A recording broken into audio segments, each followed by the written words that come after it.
ಇನ್ನು ಒಳ ಮೀಸಲಾತಿಗೆ ರಾಜ್ಯ ಸಚಿವ ಸಂಪುಟ ಅಸ್ತು ಅಂದಿದೆ. ಕೇಂದ್ರಕ್ಕೆ ಶಿಫಾರಸು ಮಾಡೋದಕ್ಕೆ ಸಂಪುಟ ನಿರ್ಧಾರವನ್ನ ತೆಗೆದುಕೊಂಡಿದೆ.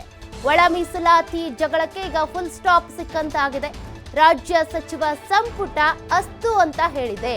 ಕೇಂದ್ರಕ್ಕೆ ಶಿಫಾರಸು ಮಾಡ್ತೀವಿ ಅಂತ ಕೂಡ ಸಂಪುಟ ನಿರ್ಧಾರವನ್ನ ತೆಗೆದುಕೊಂಡಿದೆ.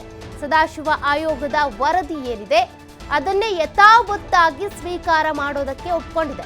ಪ್ರಣಾಳಿಕೆಯಲ್ಲೂ ಕೂಡ ಒಳ ಮೀಸಲಾತಿ ಬಗ್ಗೆ ಕಾಂಗ್ರೆಸ್ ಭರವಸೆಯನ್ನ ನೀಡಿತ್ತು. ಸಂವಿಧಾನ 341ನೇ ವಿಧಿಗೆ 3ನೇ ಖಂಡ ಸೇರಿಸೋದಕ್ಕೆ ಒತ್ತಾಯಿಸಿತ್ತು. ಒಳ ಮೀಸಲಾತಿಗೆ ಈಗ ಅಸ್ತು ಎನ್ನಲಾಗ್ತಾ ಇದೆ.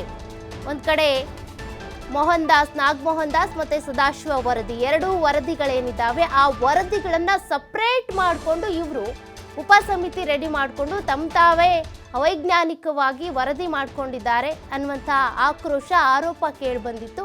ಅದರ ಮಧ್ಯೆ ಈ ವರದಿಗೆ ಈಗ ಅಸ್ತು ಅಂದಿದ್ದಾರೆ.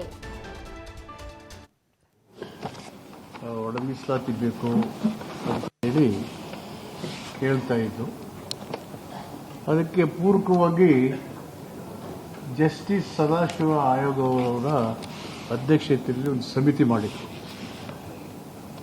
ಎಸ್.ಎಂ. ಕೃಷ್ಣ ಅವರು ಮುಖ್ಯಮಂತ್ರಿ ಆಗಿದ್ದಾರೆ. ಆ ವರದಿಯ terms of reference backwardness, ಇನ್ಅಡೆಕ್ವಿಸಿ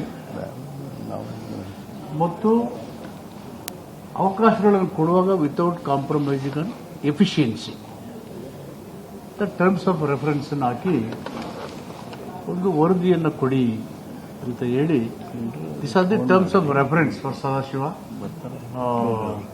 committee.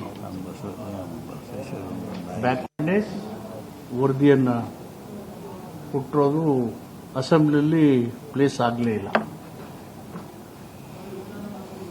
ನಾವು ಚುನಾವಣೆಗೆ ಒಂದು ಸಂದರ್ಭದಲ್ಲಿ ಚಿತ್ರದುರ್ಗದಲ್ಲಿ SC/ST ಸಮಾವೇಶ ಮಾಡಿದ್ವಿ. ಅಲ್ಲಿ ಘೋಷಣೆ ಮಾಡಿದ್ವಿ, ಸದಾಶಿವ ಆಯೋಗ ವರದಿನ ನಮಗೆ ಅಧಿಕಾರ ಕೊಟ್ಟಾಗ ವಿಧಾನಸಭೆಯಲ್ಲಿ ಮಂಡನೆ ಮಾಡ್ತೀವಿ ಅಂತ ಹೇಳಿ ಎಲೆಕ್ಷನ್ ಮ್ಯಾನಿಫೆಸ್ಟೋದಲ್ಲಿ ಹಾಕಿದ್ವಿ.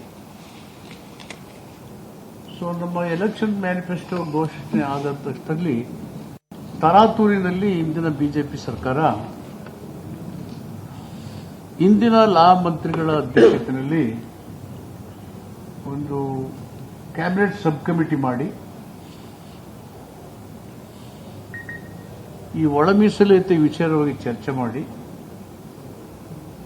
ಅಂತಿಮವಾಗಿ ಸಚಿವ ಸಂಪುಟ ಒಂದು ರೆಕಮೆಂಡೇಶನ್ ಕೇಂದ್ರ ಸರ್ಕಾರಕ್ಕೆ ಮಾಡಿದ್ರು. ಅದು ಮಾಡುವಾಗ